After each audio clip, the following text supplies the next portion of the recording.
Assalamualaikum warahmatullahi wabarakatuh. Bapak Ibu yang saya hormati, pernahkah Anda mengalami gelisah di tempat tidur, memandang langit-langit kamar, dan baru bisa terlelap setelah berjam-jam? Atau, mereka yang tidur sebentar, lalu terbangun berkali-kali, dan akhirnya bangun pagi dengan wajah letih, pikiran kusut, serta tubuh yang lemah. Itulah kenyataan yang dialami banyak lansia. Tidur, yang seharusnya menjadi anugerah dan sumber kekuatan, justru berubah menjadi tantangan besar di usia senja. Padahal, tidur adalah kebutuhan dasar manusia, sama pentingnya dengan makan dan bernapas. Saat tidur, tubuh kita memperbaiki diri, sistem kekebalan diperkuat, hormon diatur, dan yang paling penting, otak kita bekerja membersihkan racun-racun berbahaya yang menumpuk sepanjang hari. Bagi lansia, tidur nyenyak bahkan lebih berharga, karena di usia tua tubuh dan otak tidak lagi sekuat dulu. Jika tidur terganggu, akibatnya bisa sangat serius, bukan hanya sekadar rasa kantuk atau kelelahan, tetapi bisa berujung pada penurunan memori, kesulitan berpikir, hingga ancaman demensia. Bayangkan otak manusia seperti sebuah komputer canggih. Di siang hari, komputer itu bekerja keras, membuka banyak file, menyimpan data, menjalankan program. Tetapi malam hari, komputer itu butuh restart, agar sistemnya segar kembali. Kalau tidak pernah diistirahatkan, lama-kelamaan komputer itu melambat, sering error, bahkan bisa rusak. Begitu pula dengan otak manusia. Tidur adalah saat restart alami. Dan ketika lansia kurang tidur, proses pembersihan otak terganggu. Protein beracun yang disebut beta-amiloid tidak terbuang dengan baik, dan ini terbukti berkaitan dengan penyakit Alzheimer, salah satu bentuk demensia yang paling menakutkan. Namun kenyataannya, banyak orang menganggap sepele masalah tidur pada lansia. Ada yang berkata, wajar, namanya juga sudah tua, tidurnya memang sedikit. Ada pula yang menertawakan ketika seorang nenek lupa menaruh kacamata atau kakek salah menyebut nama cucu. Padahal, bisa jadi semua itu adalah tanda-tanda awal penurunan fungsi otak akibat kurang tidur. Ini bukan sekadar masalah sepele, tapi sebuah peringatan serius. Lebih jauh lagi, kurang tidur bukan hanya memengaruhi otak.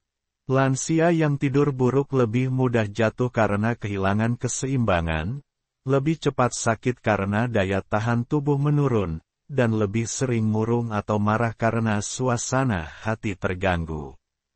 Semua ini berpengaruh besar pada kualitas hidup, baik bagi lansia sendiri maupun bagi keluarga yang merawat mereka. Namun, ada kabar baik. Masalah tidur pada lansia bukanlah akhir dari segalanya. Dengan pemahaman yang benar, kebiasaan sehat, dukungan keluarga, dan bila perlu bantuan medis, kualitas tidur lansia bisa ditingkatkan. Mereka bisa kembali menikmati malam yang tenang, bangun pagi dengan segar, dan menjalani hari-hari dengan penuh semangat. Dan inilah yang akan kita bahas lebih dalam. Kita akan menelusuri apa saja penyebab lansia sulit tidur, bagaimana dampaknya terhadap kesehatan otak dan memori, hingga akhirnya menimbulkan risiko lupa bahkan demensia. Kita juga akan melihat konflik batin yang mereka hadapi, ketegangan dalam keluarga, hingga puncak krisis ketika identitas diri mulai terkikis. Tapi, kita tidak akan berhenti di situ. Kita juga akan menemukan jalan keluar, langkah-langkah sederhana yang bisa dilakukan untuk mengatasi masalah ini, sehingga para lansia dapat kembali merasakan indahnya tidur yang nyenyak. Jadi, mari kita buka mata dan hati kita. Jangan lagi meremehkan tidur, apalagi pada orang tua kita. Karena tidur bukan hanya istirahat. Tidur adalah penjaga kesehatan, pelindung ingatan, dan sumber kebahagiaan di masa tua. Bapak Ibu yang saya hormati, setelah kita memahami betapa pentingnya tidur di usia lanjut, sekarang mari kita masuk lebih dalam ke inti pembahasan kita. Bagian utama ini akan mengajak kita menelusuri dengan lebih detail, mengapa tidur begitu vital bagi lansia, apa yang terjadi ketika mereka kurang tidur, bagaimana kaitannya dengan lupa dan demensia, serta langkah-langkah nyata yang bisa dilakukan untuk mencegah dan mengatasinya. Mari kita mulai dengan memahami pentingnya tidur itu sendiri. Tidur bukan sekadar memejamkan mata dan beristirahat. Tidur adalah proses biologis yang kompleks, di mana tubuh dan otak melakukan pemulihan. Pada lansia, tidur menjadi semakin penting karena tubuh mereka sudah tidak lagi sekuat dulu, generasi sel melambat, dan fungsi organ mulai menurun. Saat tidur nyenyak, terutama pada fase tidur dalam yang disebut deep sleep, otak bekerja dengan cara yang luar biasa. Ia memperkuat koneksi antar neuron, menyimpan informasi dari memori jangka pendek ke jangka panjang, serta membersihkan racun yang menumpuk. Tanpa tidur cukup, semua proses ini terganggu. Untuk lansia, tidur cukup, yakni 7 hingga 8 jam per malam, adalah investasi kesehatan. Dengan tidur yang baik, mereka lebih bugar, lebih ceria, dan daya ingatnya tetap terjaga. Sebaliknya, ketika tidur terganggu, tubuh menjadi lemah, emosi tidak stabil, dan otak mengalami kemunduran lebih cepat. Sekarang bayangkan apa yang terjadi jika lansia kurang tidur secara terus-menerus. Mungkin awalnya hanya terasa lelah, mengantuk di siang hari, atau mudah lupa hal kecil. Tapi jika berlangsung berbulan-bulan, bahkan bertahun-tahun, dampaknya bisa sangat serius. Pertama, memori terganggu. Informasi yang diterima di siang hari tidak sempat dipindahkan ke memori jangka panjang. Akibatnya, lansia jadi mudah lupa. Kedua, suasana hati memburuk. Mereka jadi lebih mudah marah, lebih cepat tersinggung, dan lebih sering merasa sedih atau cemas. Ketiga, fungsi motorik melemah. Tubuh yang kurang tidur kehilangan koordinasi dan keseimbangan. Akibatnya, risiko jatuh meningkat, padahal jatuh pada lansia bisa sangat berbahaya. Keempat, kesehatan fisik ikut terancam. Kurang tidur meningkatkan risiko tekanan darah tinggi, stroke, diabetes, bahkan penyakit jantung. Dan yang paling mengkhawatirkan, kurang tidur mempercepat penuaan otak. Lansia yang tidur kurang dari 5 jam per malam memiliki risiko 2 kali lipat mengalami demensia dibanding yang tidur cukup. Mari kita bicara lebih spesifik tentang demensia. Demensia bukan sekadar pikun biasa. Demensia adalah penurunan fungsi otak yang progresif, sehingga seseorang perlahan kehilangan kemampuan berpikir, mengingat, bahkan mengenali diri dan keluarganya. Tidur punya kaitan erat dengan kondisi ini. Saat tidur dalam, otak melakukan pembersihan terhadap zat beracun bernama beta-amiloid. Jika tidur terganggu, zat ini menumpuk dan membentuk plak, yang menjadi salah satu penyebab utama Alzheimer. Inilah mengapa kurang tidur bisa mempercepat terjadinya demensia. Analogi sederhananya begini, tidur itu seperti petugas kebersihan malam di sebuah gedung. Kalau petugas itu bekerja dengan baik, esok pagi gedung bersih dan rapi. Tapi kalau petugasnya jarang masuk kerja, sampah menumpuk, debu menebal, dan gedung jadi kotor. Begitu juga dengan otak kita. Sekarang muncul pertanyaan, kenapa banyak lansia susah tidur? Ada beberapa faktor. Pertama, faktor medis. Penyakit kronis seperti diabetes membuat lansia sering buang air kecil di malam hari. Nyeri sendi atau artritis membuat mereka sulit menemukan posisi tidur yang nyaman. Penyakit jantung bisa menyebabkan sesak saat berbaring. Kedua, faktor psikologis. Lansia sering merasa kesepian, apalagi setelah kehilangan pasangan hidup. Ada juga yang diliputi kecemasan atau depresi. Ketiga, faktor lingkungan. Suara bising, cahaya berlebihan, atau kamar yang terlalu panas membuat tidur terganggu. Keempat, faktor kebiasaan. Banyak lansia terbiasa tidur siang terlalu lama, minum kopi atau teh di sore hari, atau menonton televisi sampai larut malam.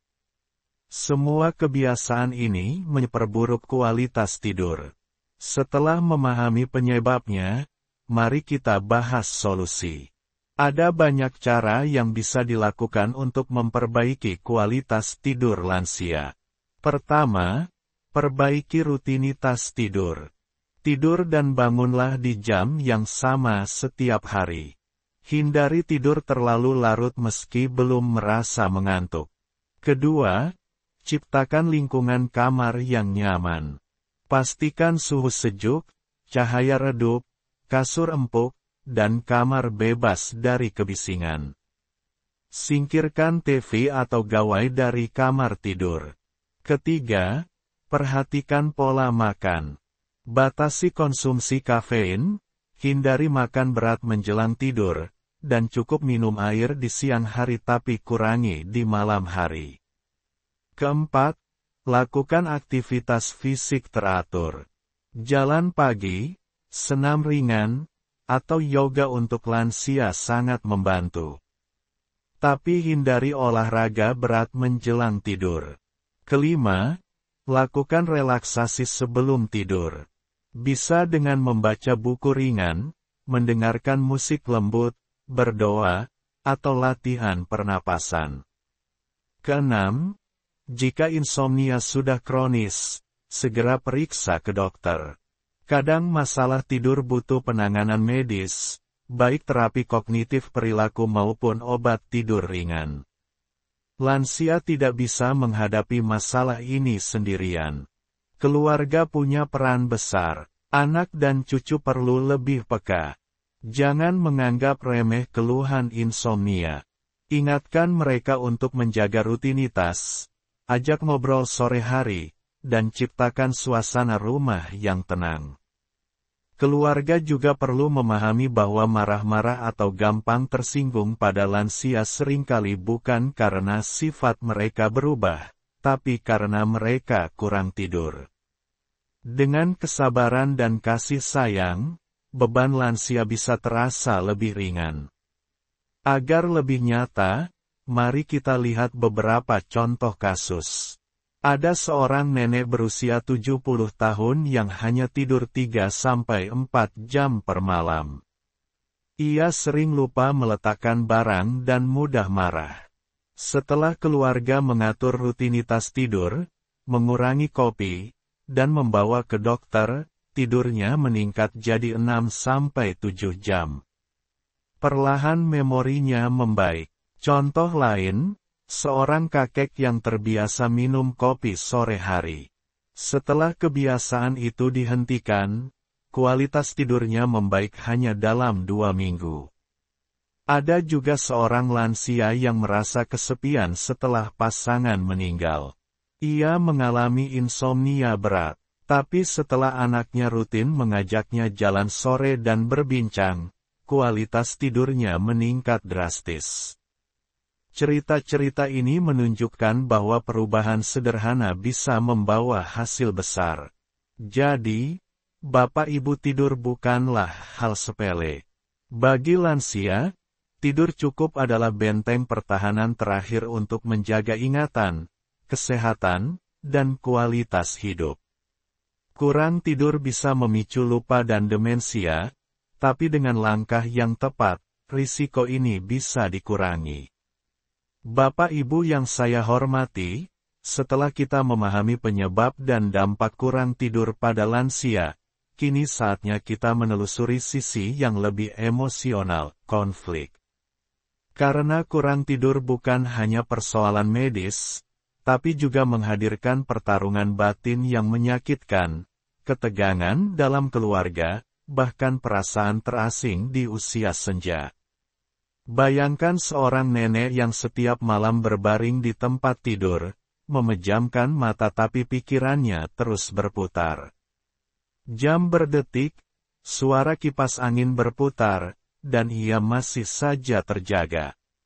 Malam demi malam terasa begitu panjang. Ia bertanya dalam hati, kenapa aku tidak bisa tidur? Apa yang salah denganku? Ketika pagi datang, tubuhnya terasa lelah, kepalanya berat, dan memorinya kabur. Ia ingin tersenyum pada cucunya, tapi lupa nama panggilan kesayangannya. Ia ingin membantu pekerjaan rumah, tapi malah bingung di dapur. Rasa malu mulai tumbuh. Aku dulu bisa melakukan semua ini, kenapa sekarang seperti orang asing di rumahku sendiri? Inilah masalah batin yang banyak dialami lansia. Mereka sadar ada sesuatu yang berubah, tapi tidak tahu bagaimana memperbaikinya. Mereka ingin tidur, tapi tidak bisa. Mereka ingin mengingat, tapi justru sering lupa. Masalah ini tidak berhenti pada diri lansia saja. Keluarga pun ikut merasakannya. Anak-anak yang merawat merasa lelah menghadapi orang tua yang terus mengeluh tidak bisa tidur, mudah marah, atau lupa hal-hal penting. Bayangkan seorang anak yang sudah seharian bekerja, pulang dengan tubuh lelah, lalu mendapati ibunya marah-marah hanya karena televisi lupa dimatikan. Anak itu pun terpancing emosi, "Ibu, kenapa marah terus? Kenapa gampang lupa hal-hal kecil?" Benturan emosi ini seringkali membuat hubungan renggang. Padahal, di balik amarah lansia ada rasa frustasi yang mendalam karena kurang tidur. Namun keluarga yang kelelahan seringkali tidak memahami hal ini.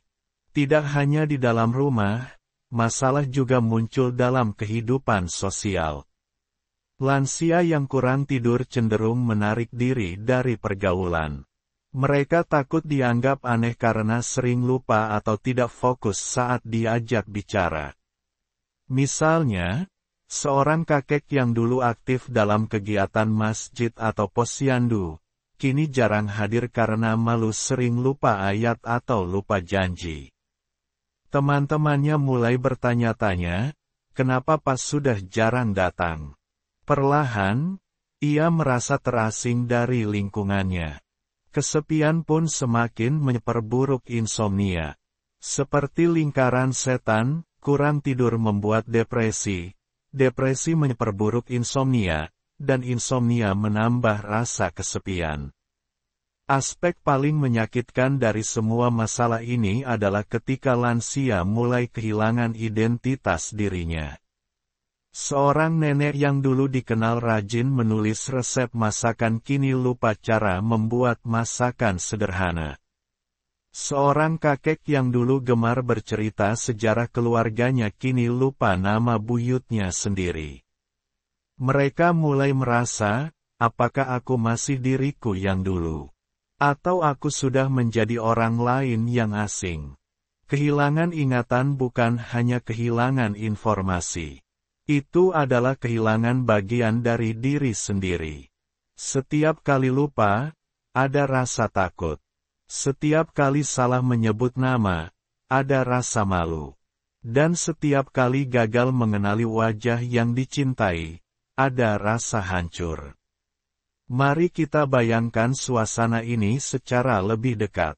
Malam hari di sebuah rumah. Seorang nenek duduk di kursi goyang, matanya lelah tapi tidak bisa terpejam. Lampu kamar sudah redup, tapi pikirannya menolak diam. Di kamarnya, jam menunjukkan pukul 2 dini hari. Di ruang sebelah, anaknya yang mendengar suara batuk ibunya bangun dan merasa kesal. Ibu belum tidur lagi. Besok saya harus kerja pagi, Bu. Kata-kata itu meluncur begitu saja, tanpa maksud menyakiti, tapi terasa seperti pisau di hati sang ibu. Ia menunduk, merasa dirinya menjadi beban. Padahal ia hanya ingin tidur, sesuatu yang bagi orang lain tampak mudah, tapi bagi dirinya sangat sulit. Inilah masalah yang sering tersembunyi di balik dinding rumah, masalah yang jarang terlihat, tapi sangat nyata. Masalah lain muncul dalam dimensi spiritual. Banyak lansia yang bertanya-tanya, kenapa Tuhan memberi aku penderitaan ini? Kenapa aku tidak bisa tidur? Apakah ini hukuman? Pertanyaan-pertanyaan ini menambah beban batin. Bagi sebagian lansia, iman menjadi sumber kekuatan. Tapi bagi yang lain, insomnia justru menggoyahkan kepercayaan mereka. Kebingungan spiritual ini memperdalam rasa sepi dan putus asa. Di titik inilah, lansia sering merasa berada dalam kegelapan, tanpa jalan keluar. Kurang tidur juga menimbulkan masalah di tubuh. Tubuh yang lemah membuat lansia tidak bisa melakukan hal-hal yang dulu mereka nikmati. Seorang nenek yang suka berkebun kini cepat lelah.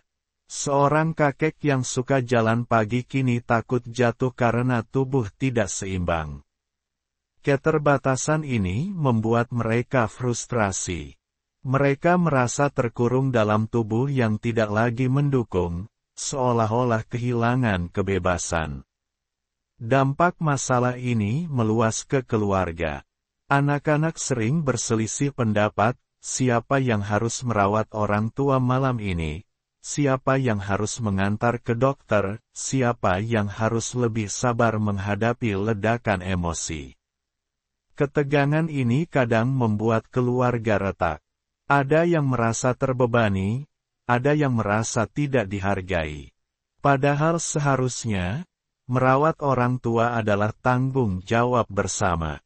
Bapak Ibu, beginilah gambaran masalah akibat kurang tidur pada lansia, masalah batin yang membuat mereka gelisah, masalah keluarga yang membuat hubungan renggang, masalah sosial yang membuat mereka terasing, masalah identitas yang membuat mereka kehilangan jati diri, masalah spiritual yang mengguncang iman, dan masalah fisik yang membatasi kebebasan. Semua ini adalah realita yang menyakitkan. Tapi justru dari masalah inilah kita bisa belajar, bahwa kurang tidur bukan sekadar masalah medis, melainkan sebuah drama kehidupan yang menyentuh banyak sisi, psikologis, sosial, dan spiritual. Bapak Ibu sekalian, mari kita bayangkan perjalanan panjang seorang lansia yang terus-menerus bergelut dengan kurang tidur. Malam demi malam ia lalui dengan mata terbuka, pikiran kacau, dan tubuh yang lelah. Pada awalnya hanya sekadar lupa kecil. Lupa meletakkan kacamata, lupa menaruh sendok, lupa janji dengan tetangga. Tetapi semakin hari, lupa itu berubah menjadi lubang besar yang menelan bagian demi bagian dari dirinya.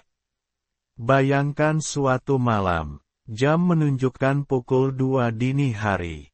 Seorang nenek duduk di ranjangnya, matanya memandang kosong ke jendela. Ia mencoba memejamkan mata, tapi pikirannya dipenuhi bayangan masa lalu, wajah suami yang sudah tiada, anak-anaknya yang kini sibuk, rumah yang terasa sunyi. Ia berkata lirih, hampir seperti berbisik pada dirinya sendiri. Kenapa aku tidak bisa tidur? Kenapa otakku terus berputar? Ya Tuhan, apakah aku akan begini selamanya? Malam itu begitu panjang. Ketika akhirnya ia tertidur sebentar, ia terbangun lagi dengan keringat dingin. Dalam tidurnya yang singkat, ia bermimpi lupa jalan pulang. Dan ketika terbangun, ia benar-benar tidak tahu di mana dirinya berada. Pagi pun tiba. Cucunya datang menyapa, "Nek, selamat pagi." Sang nenek tersenyum kaku. Bibirnya bergerak, tetapi ia tidak bisa mengingat nama cucunya. Wajah yang seharusnya akrab terasa asing. Ia berusaha menutupi kebingungan itu dengan senyuman tipis. Tapi di dalam hatinya, ia menangis, "Kenapa aku lupa? Kenapa wajah ini tidak lagi kukenal?" Cucunya merasa heran, lalu berkata pada ibunya, "Bu, kenapa nenek tidak jawab?" "Nenek lupa namaku." "Ya." Ibunya terdiam. Inilah momen menyakitkan, saat keluarga mulai menyadari bahwa sesuatu yang lebih serius sedang terjadi. Malam berikutnya, konflik semakin memuncak. Anak yang kelelahan karena harus bekerja seharian mendengar suara ibunya berjalan mondar-mandir di ruang tamu. "Bu, kenapa belum tidur lagi? Sudah malam sekali," seru sang anak dengan nada tinggi. Sang ibu menoleh, matanya berkaca-kaca. "Aku ingin tidur, Nak, tapi mataku tidak mau terpejam. Aku takut kalau tidur, aku tidak akan bangun lagi." Anak itu terdiam. Amarahnya bercampur kasihan. Tapi lelah sering mengalahkan kesabaran. "Bu, besok saya harus kerja. Kalau ibu terus begini, saya tidak sanggup." Kata-kata itu menusuk hati sang ibu. Ia merasa dirinya beban, bukan lagi sumber kebahagiaan bagi keluarga. Hari-hari berikutnya, kelupaan semakin parah. Suatu sore, sang nenek keluar rumah tanpa sepengetahuan keluarga. Ia hanya ingin berjalan sebentar. Namun beberapa jam kemudian, ia tidak tahu jalan pulang. Tetangga menemukannya di ujung jalan, duduk kebingungan. "Nek, kenapa di sini sendirian?" tanyanya. Sang nenek menatap kosong, saya tidak tahu rumah saya di mana." Ketika akhirnya keluarga menemukannya, mereka merasa lega sekaligus panik. Itulah saat keluarga benar-benar menyadari, kurang tidur telah membawa ibunya ke ambang demensia. Puncak konflik datang ketika sang nenek duduk bersama keluarganya di ruang makan. Semua berkumpul. Anak, menantu, cucu. Sang anak berkata dengan lembut, "Bu, ini cucu ibu. Ingat, namanya Rani." Sang nenek menatap cucunya lama, lalu berkata lirih, "Maaf, siapa kamu?" Hening menyelimuti ruangan. Cucu itu menangis, anaknya menahan perih, dan sang nenek sendiri tertegun. Ia merasakan sesuatu hilang dari dirinya. Identitasnya terkikis. Kenangan yang dulu begitu indah, kini seakan tercerabut satu persatu. Inilah titik paling pahit dari konflik ini. Saat seorang lansia kehilangan ingatannya, ia bukan hanya kehilangan informasi, ia kehilangan bagian dari dirinya sendiri. Di kamar, sang nenek berdoa dengan air mata. "Ya Tuhan, kenapa aku jadi begini? Aku dulu bisa mengingat segalanya. Aku dulu bisa tidur dengan tenang. Sekarang aku lupa siapa cucuku sendiri. Apakah aku masih diriku? Ataukah aku hanya tubuh kosong tanpa jiwa?" Doa itu bukan hanya jeritan hati seorang ibu, tapi juga cermin penderitaan banyak lansia yang menghadapi krisis akibat kurang tidur dan penurunan fungsi otak. Konflik juga memuncak di dalam keluarga. Anak-anak berselisih paham, siapa yang harus lebih banyak merawat, siapa yang harus mengorbankan pekerjaan, siapa yang harus bersabar menghadapi situasi ini. Kenapa selalu aku yang menjaga ibu malam hari? Protes anak sulung. Kalau begitu kamu pikir aku tidak lelah kerja seharian? Balas anak bungsu. Pertengkaran ini membuat suasana rumah semakin tegang. Sang nenek mendengar pertengkaran itu dan merasa bersalah. Mereka bertengkar karena aku. Aku sumber masalah. Semua konflik yang tadinya kecil kini menumpuk. Gelisah di malam hari, lupa di siang hari, amarah yang meluap, air mata cucu, pertengkaran anak, dan doa putus asa di malam sepi. Semua berpadu menjadi badai besar dalam kehidupan keluarga. Inilah titik konflik memuncak, saat kurang tidur bukan lagi sekadar gangguan, tapi sudah menghancurkan hubungan, merobek identitas, dan mengancam masa depan keluarga. Namun, Bapak Ibu, meskipun malam terasa begitu gelap, pagi tetap akan datang. Meskipun konflik memuncak hingga melukai hati, selalu ada jalan keluar. Setelah memahami betapa dalam luka yang ditimbulkan oleh kurang tidur, kita harus bergerak mencari solusi. Karena di balik penderitaan ini, masih ada harapan, harapan untuk tidur yang lebih baik, memori yang lebih terjaga, dan keluarga yang kembali harmonis.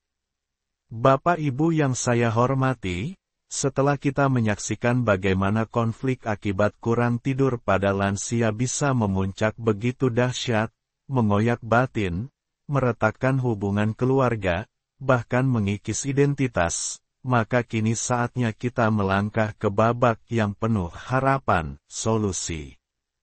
Karena sesungguhnya, masalah tidur bukanlah jalan buntu. Ada cara, ada ikhtiar, ada langkah nyata yang bisa kita tempuh untuk membantu para lansia kembali menemukan ketenangan di malam hari, dan dengan itu menjaga kesehatan, memori, serta kebahagiaan mereka. Langkah pertama adalah menata kembali pola hidup sehari-hari. Banyak lansia yang tidak menyadari bahwa kebiasaan kecil sangat memengaruhi kualitas tidur mereka. Rutinitas tidur, cobalah tidur dan bangun pada jam yang sama setiap hari, bahkan di akhir pekan. Otak kita punya jam biologis yang disebut circadian rhythm. Jika jam ini teratur, tubuh lebih mudah tidur nyenyak. Hindari tidur siang terlalu lama, cukup 20-30 menit, bukan berjam-jam. Batasi kafein, kopi, teh, bahkan coklat di sore atau malam hari bisa mengganggu tidur.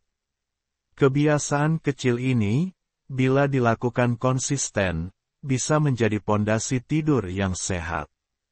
Lingkungan kamar tidur seringkali menjadi kunci. Mari kita perhatikan hal-hal berikut. Pencahayaan, gunakan lampu redup menjelang tidur, dan matikan lampu terang. Cahaya biru dari TV atau ponsel harus dihindari. Suhu ruangan, kamar yang terlalu panas atau terlalu dingin membuat tidur terganggu. Suhu sejuk lebih ideal. Tempat tidur, kasur yang terlalu keras atau terlalu empuk bisa membuat tubuh sakit. Bantal yang mendukung leher penting bagi lansia yang punya masalah tulang belakang. Ketenangan, suara bising sering membuat lansia terbangun. Gunakan peredam suara atau suara musik lembut yang menenangkan. Dengan suasana kamar yang nyaman, tubuh dan pikiran lebih mudah rileks, dan tidur pun datang dengan sendirinya. Tidur yang baik di malam hari sering kali ditentukan oleh apa yang dilakukan di siang hari. Lansia yang duduk diam sepanjang hari cenderung sulit tidur. Karena itu, aktivitas fisik ringan sangat penting. Jalan kaki pagi atau sore. senam lansia dengan gerakan sederhana, yoga atau peregangan ringan. Namun perlu diingat, jangan berolahraga terlalu dekat dengan waktu tidur, karena tubuh akan terjaga. Waktu terbaik adalah pagi atau sore hari. Aktivitas fisik tidak hanya membantu tidur, tapi juga menjaga kesehatan jantung, paru, dan otot. Banyak lansia yang berbaring di tempat tidur dengan pikiran penuh kegelisahan. Karena itu, latihan relaksasi sebelum tidur bisa sangat membantu. Pernapasan dalam, tarik napas perlahan, tahan sebentar, lalu hembuskan. Ulangi beberapa kali. Doa atau meditasi, menenangkan jiwa dengan mengingat Tuhan atau mengulang kata-kata syukur. Membaca buku ringan, bukan bacaan yang berat atau memicu emosi, tapi yang menenangkan. Mendengarkan musik lembut, alunan musik klasik atau suara alam seperti gemericik air atau kicau burung. Relaksasi adalah jembatan dari pikiran yang sibuk menuju tidur yang tenang. Tentu, tidak semua masalah tidur bisa diselesaikan dengan kebiasaan saja.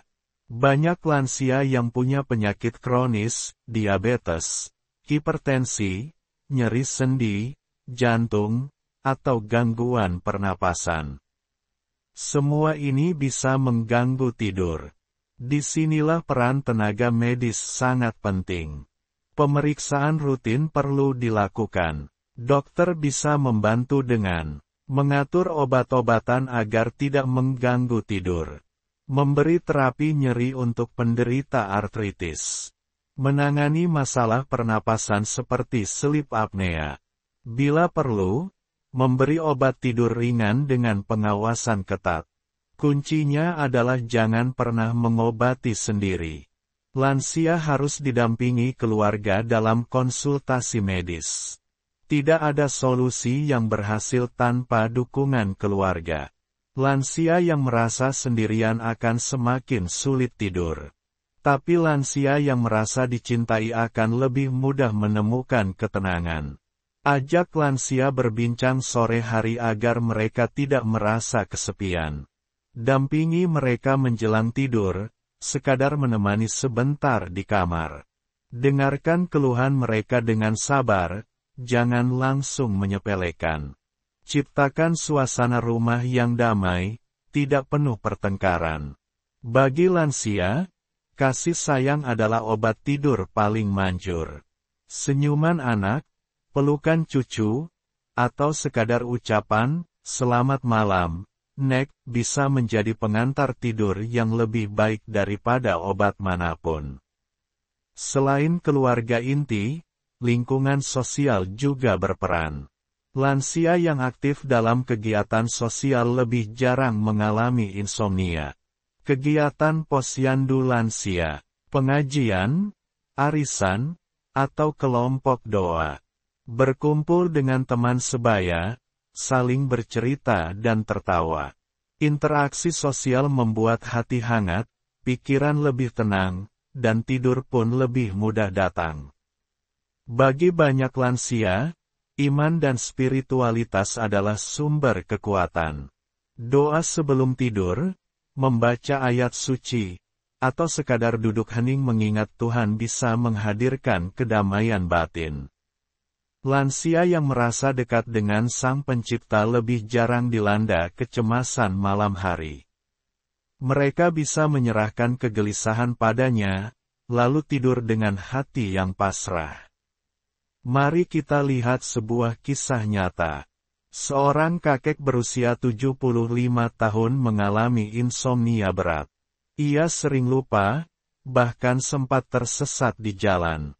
Keluarga hampir putus asa, tapi kemudian mereka mulai mengubah pola hidupnya. Mereka mengatur jadwal tidur tetap, membatasi kopi sore hari, mengajaknya jalan pagi setiap hari, menemani berdoa sebelum tidur. Dalam 2 bulan, tidurnya membaik. Ia tidak lagi sering lupa, emosinya lebih stabil, dan hubungan keluarga menjadi harmonis kembali. Kisah ini menunjukkan, perubahan sederhana bisa menyelamatkan kualitas hidup. Saudara-saudara, solusi bukan berarti semua masalah langsung hilang. Tidak semua lansia akan kembali tidur nyenyak seperti muda dulu. Tapi setiap langkah kecil adalah harapan baru. Setiap tambahan 1 jam tidur, setiap pagi yang dimulai dengan senyuman, setiap ingatan yang berhasil kembali, semua itu adalah kemenangan besar. Dan kemenangan itu bisa kita wujudkan, bila kita mau bersama-sama, lansia, keluarga, masyarakat, dan tenaga medis. Saudara-saudara yang saya muliakan, kita telah menempuh perjalanan panjang bersama. Dari pendahuluan yang tenang, menuju konflik yang perlahan menguat, kemudian badai besar yang memuncak dalam penderitaan seorang lansia yang kehilangan tidurnya, kehilangan ingatannya, dan hampir kehilangan dirinya. Tetapi kita juga telah menyaksikan bagaimana secercah cahaya harapan selalu ada. Bahwa tidur bukan sekadar rutinitas malam hari, melainkan tiang penopang kesehatan otak, jiwa, dan keluarga. 1. Refleksi. Bayangkan kembali wajah seorang nenek yang duduk termenung di ranjangnya, malam demi malam. Ia pernah berkata, "Aku takut tidur, karena aku takut tidak bangun lagi. Tapi aku juga takut tidak tidur, karena aku takut lupa siapa aku." Kalimat sederhana itu mencerminkan jutaan lansia di luar sana. Mereka berjuang melawan ketidakberdayaan, melawan rasa sepi, melawan jam biologis yang semakin renta. Namun, bayangkan juga wajah sang cucu yang suatu hari berlari kecil ke kamar neneknya, memeluk erat dan berkata dengan polos, "Jangan takut, Nek, aku di sini. Aku akan jagain nenek." Dalam pelukan itu, sang nenek menemukan ketenangan. Ia menutup mata, dan malam itu untuk pertama kalinya dalam waktu lama, ia tidur dengan damai. 2. Pesan untuk keluarga. Tidur seorang lansia bukan hanya urusan pribadi mereka. Itu adalah tanggung jawab bersama. Karena ketika mereka tidur nyenyak, seluruh keluarga akan merasakan kedamaian. Maka, wahai anak-anak, cucu, menantu, jadilah penghibur bagi orang tua kalian. Sapa mereka sebelum tidur. Pegang tangan mereka dengan hangat. Katakan dengan tulus, "Selamat malam, Bu. Tidurlah tenang. Kami di sini menjagamu." Kata-kata kecil itu bisa lebih berharga daripada obat-obatan mahal. 3. Pesan untuk lansia. Dan bagi para lansia yang mungkin mendengarkan ini, ingatlah, Anda tidak sendirian. Jangan merasa Anda beban. Jangan merasa dunia sudah meninggalkan Anda. Tidur Anda penting, kesehatan Anda penting, hidup Anda penting. Dan selalu ada harapan.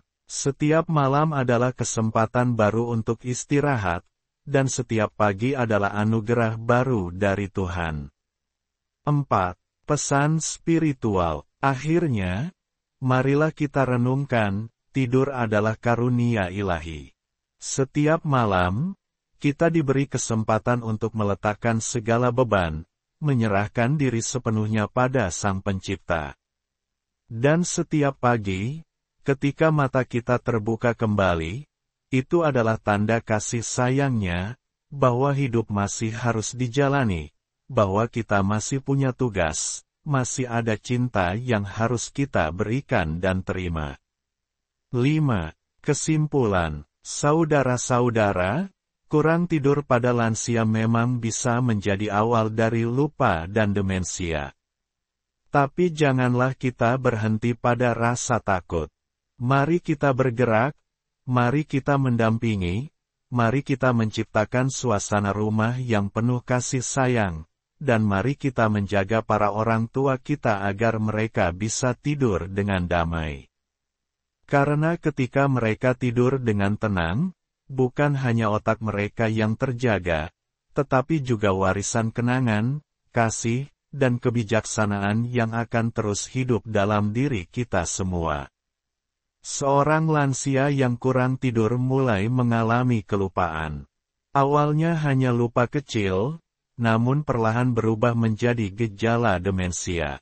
Konflik memuncak ketika ia lupa nama cucunya sendiri, membuat keluarga hancur dan saling menyalahkan.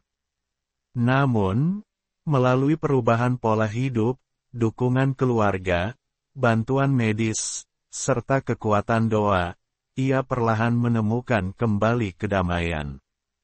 Kisah ini bukan sekadar tentang tidur, tetapi tentang cinta, kebersamaan, dan harapan.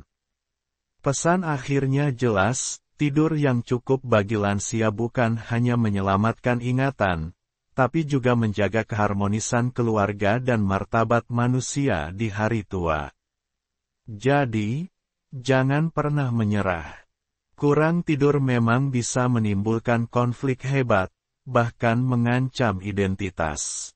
Tapi dengan pola hidup sehat, dukungan keluarga, bantuan medis, interaksi sosial, dan kekuatan spiritual, lansia bisa kembali merasakan nikmatnya tidur.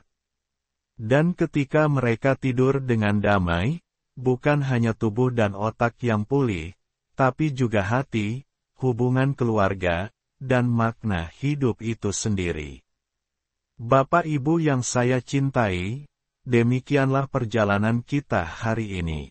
Kita sudah membahas bersama bagaimana kurang tidur pada lansia bisa berujung pada lupa, bahkan demensia. Kita sudah menyelami betapa beratnya konflik yang dialami seorang lansia dan keluarganya, serta bagaimana solusi sederhana, dari pola hidup sehat, dukungan keluarga, hingga kekuatan doa, bisa membawa perubahan besar. Saya ingin mengingatkan sekali lagi, mari kita jaga orang tua kita, mari kita sayangi mereka. Karena tidur nyenyak seorang lansia bukan hanya menyelamatkan kesehatan mereka, tetapi juga menjaga keharmonisan keluarga dan warisan kasih sayang yang mereka tinggalkan untuk kita. Terima kasih sudah mendengarkan sampai akhir. Semoga cerita ini bermanfaat, bisa membuka mata, dan menggerakkan hati kita semua untuk lebih peduli pada kesehatan lansia di sekitar kita. Kalau Bapak Ibu merasa mendapatkan manfaat dari cerita ini, jangan lupa untuk subscribe, like, dan tinggalkan komentar. Tuliskan di kolom komentar pengalaman Anda, atau doa untuk orang tua dan lansia yang Anda cintai. Karena setiap kata, setiap dukungan, bisa menjadi penguat bagi banyak orang yang sedang berjuang dengan masalah yang sama. Sampai jumpa di pertemuan berikutnya. Tetap sehat, tetap semangat, dan selalu jaga kualitas tidur Anda serta orang-orang yang Anda cintai. Wassalamualaikum warahmatullahi wabarakatuh.